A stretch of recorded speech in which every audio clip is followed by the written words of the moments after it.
Taiwan's Legislative Yuan has been reviewing a draft amendment to the mining law since the start of June. In the last review session about 2 weeks ago, however, legislator Kung Wen-chi questioned the draft proposed by the Ministry of Economic Affairs and demanded that the MOEA review its policy on mining in indigenous territories to bring into compliance with the Indigenous Peoples Basic Law. At a meeting convened by Kung on June 9th, the Bureau of Mine and Council of Indigenous People came to consensus of a version of the amendment which will soon be delivered to the Legislative Yuan for final review.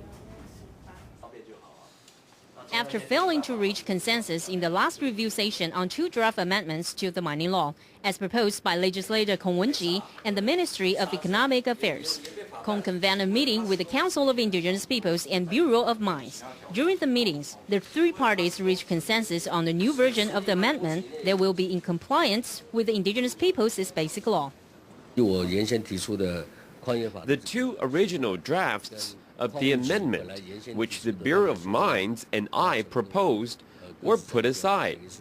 We have all reached consensus on the new draft version.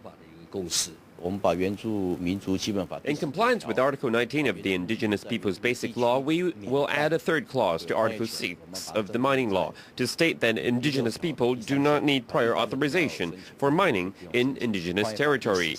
A 5th clause will also be added to Article 43 to stipulate that all operating procedures by authorized mining companies in indigenous territory shall abide by Article 21 of the Indigenous Peoples Basic Law.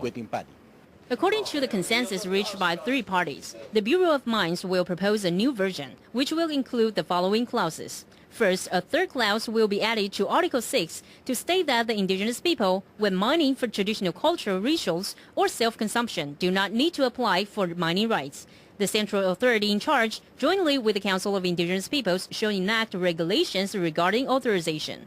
Second, a 5th clause will be added to Article 43 to state that holders of mining rights who wish to mine within indigenous territories shall abide by Article 21 of the Indigenous Peoples Basic Law, and that the authority in charge shall obtain consent from indigenous peoples concerned and formulate interest mechanisms. This draft amendment will be finalized by the MOEA and delivered to the Legislative Yuan for final review. TITV Weekly.